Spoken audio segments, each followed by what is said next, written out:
Welcome to Maheshan IAS. Your rank is our responsibility. Hello, once again, I welcome you on Maheshan IAS digital platform. Today, we will be talking about the digital tax that has been imposed by the India over American companies.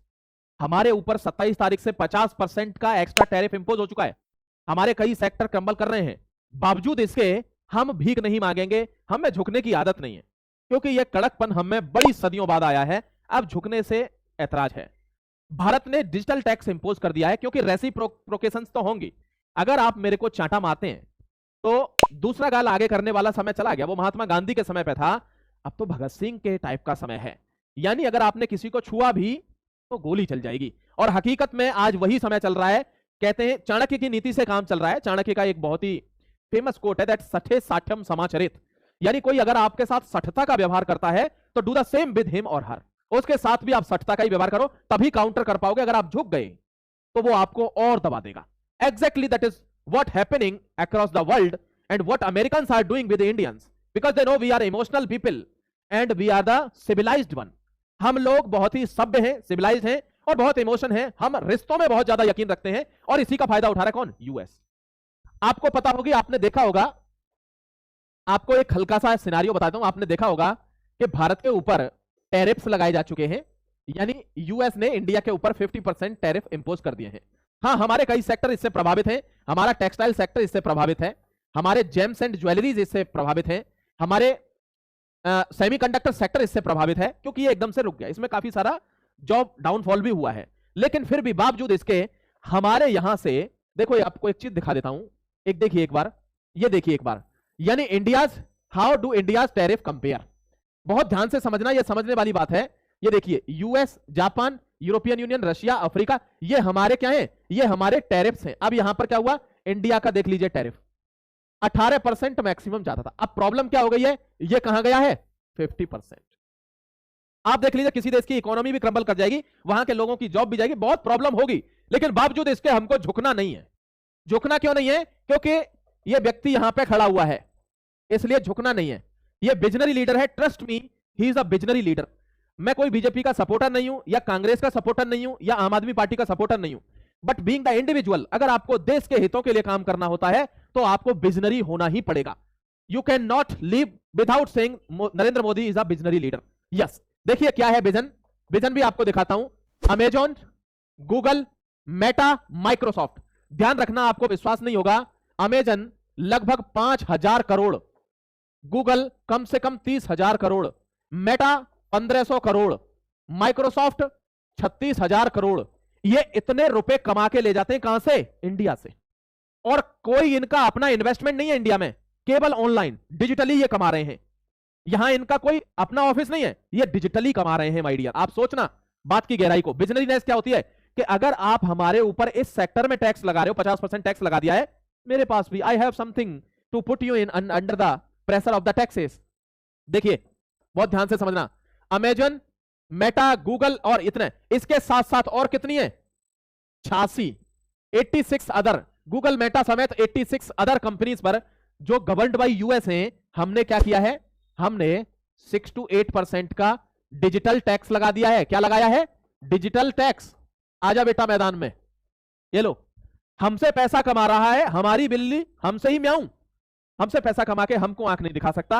अब अगर तू tariff लगाएगा तो मेरे पास भी कुछ area है, मैं टैरिफ लगाऊंगा। अब तक भारत को क्या बोलते हैं? India is the biggest market. क्या बोलते हैं? कि हम सबसे बड़ा बाजार हैं। बेटा, अब हम बाजार नहीं है, अब हम सोवरेन नेशन भी हैं। और सोवरेन नेशन अपने निर्णय स्वयं बनाता है, अपने नियम स्वयं बनाता है, अपने प्रोटोकॉल स्वयं बनाता है, which you have to follow, जो आपको फॉलो करने पड़ेगा। अब हमारा नियम है कि हमारे यहां पर डिजिटल टैक्स लगेगा। आप कोई भी कंपनी हो, कुछ भी कमाते हो, पैसा दीजिए सरकार को।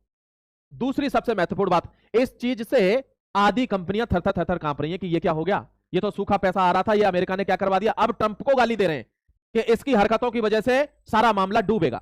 दूसरी एक और इंपॉर्टेंट बात, कि जब इनको लगा कि अब हम पे टैक्स लग गया है, उसकी वजह से तेलबाजी करने के लिए ये लोग अब इन्वेस्टमेंट भी कर रहे हैं।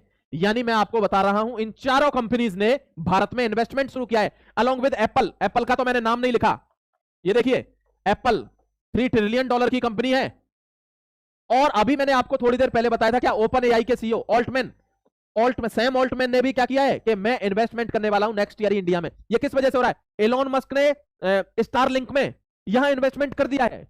यानी कि ये हरकतों से बचने के लिए यहां सारी यूएस कंपनियां इन्वेस्टमेंट कर रही हैं कि भाई हमें कुछ रिबेट दे दो, हमने तो आपके यहां पे इतने पैसे का इन्वेस्टमेंट किया है। Yes, and that is called the business leader. अब लोग समझ रहे होंगे ऐसा कैसे हो रहा है, कैसे कंपनियां इतनी झुक गई हैं और इन्वेस्टमेंट करने, क्योंकि India is the biggest market. हमारे यहां 70 करोड़ यूजर हैं इंटरनेट के। कितने? 70 करोड़ इंटरनेट यूजर हैं, और ये 100 करोड़ होने वाले हैं, बहुत जल्दी ही 100 करोड़ होने वाले हैं। इतना है किसी के पास? नहीं। इसलिए इंडिया से दब के रहना होगा। हम सामान खरीद रहे हैं, हम मालिक हैं, दब के रहो हमारी मार्केट से, ठीक है। दूसरी चीज, कुछ लोगों को एक वहम और था, वो भी क्लियर कर देता हूं। ये देखिए, लोगों को एक वहम था, जो जियोपॉलिटिक्स नहीं जानते उनको वहम रहेगा, उनकी गलती नहीं है। ऐसा नहीं है कि उनको नॉलेज नहीं है, उनको नॉलेज होगी लेकिन अदर एरियाज में होगी, जियोपॉलिटिक्स में नहीं होगी। बट विजनरी लीडर क्या करता है? 90 ट्रिप्स, देख रहे हो, 77 नेशंस, मोदी ग्लोबल फुटप्रिंट्स। क्यों गए हैं? फर्जी पैसा उड़ा रहे हैं। क्या मतलब है यार बेफालतू में पैसा उड़ाने का? अब समझ में आ रहा है? देखो, Italy, Australia, Turkey, France, Germany, Japan और स्पेन, ब्राजील, ये सब तो मैं ऊपर ऊपर से नाम लिख रहा हूं, 40 देश हैं। आपके सामने बहुत जल्दी एडिटोरियल लाऊंगा। 40 कंट्रीज हैं जिनको अब हम एक्सपोर्ट करने वाले हैं। जो चीज हम एक्सपोर्ट करते थे अमेरिका के लिए, अब इनको एक्सपोर्ट करेंगे, और ये रेडी है खरीदने के लिए। इसीलिए यहां विजिट हो रहा था। मैंने छोटी मोटी अफ्रीकन कंट्रीज का तो नाम भी नहीं लिया, इसीलिए बड़ी बड़ी का लिया है जो पैसा रखती हैं, जिनकी इकोनॉमी ठीक है। अदरवाइज 40 देश हैं जो हमसे इंपोर्ट के लिए रेडी हैं। ये अब अपने ऐसी तैसी कराओ, समझ गए? ये होता है बिजनेस लीडर। कहते थे ना कहां जा रहे हैं बेफालतू में, 10 लाख का सूट पहन रखा है। बेटा 10 लाख का सूट ही पहनना पड़ता है अगर आप देश के प्रधानमंत्री हैं और आप जा रहे हैं किसके लिए? इंटरनेशनल डील के लिए। आप जा रहे हैं किसी देश पर अपना इंपैक्ट बनाने के लिए कि हम आपको एक्सपोर्ट करेंगे, आप हमसे सामान खरीदना, हम बनाते हैं सामान। तो सामान बनाने वाला लगना भी तो चाहिए कि सामान बना पाएगा कि नहीं। वही दिक्कत यहां पे है। उसके बाद अब हम इसको साइडलाइन करेंगे जब तक कि ये घुटनों पे नहीं आता। रशिया के साथ हमारे संबंध अच्छे हैं, एक इसको अगर छोड़ दूं, कनाडा भी इसमें शामिल है, हमसे इंपोर्ट के लिए रेडी है। 40 देश हैं, and that is called the visionary leadership one must have if you are holding a country like India. Bharat जैसे देश को चलाने के लिए आदमी बड़ा चाहिए। देखो, ये देख रहे हो कहां? Ghana, Tobago, Trinidad, Argentina, Brazil, Namibia, हर जगह। क्योंकि हमको पता है हमको माल बेचना पड़ेगा। कल को यूएस पे भरोसा नहीं कर सकते। मैंने आपको बात बता दी है, 1965 की, 1971 की, 1999 की, और फिर 2025 में ये हो गया टैरिफ सैंक्शंस। ये किसी के सगे नहीं है, ये अपने बाप के सगे नहीं है भाई, ये व्यापारी लोग हैं। हम लोग रिश्ते वाले लोग हैं, इमोशनल लोग हैं, तो हमको अपनी मजबूती डिप्लोमेसी में दिखानी होगी। And I am proud that I born in India. आपको भी अगर गर्व है कि आप भारत में पैदा हुए हैं या होना चाहते हैं आगे, तो जय हिंद जरूर लिखना कमेंट सेक्शन में। जय हिंद, वंदे मातरम। I am signing of.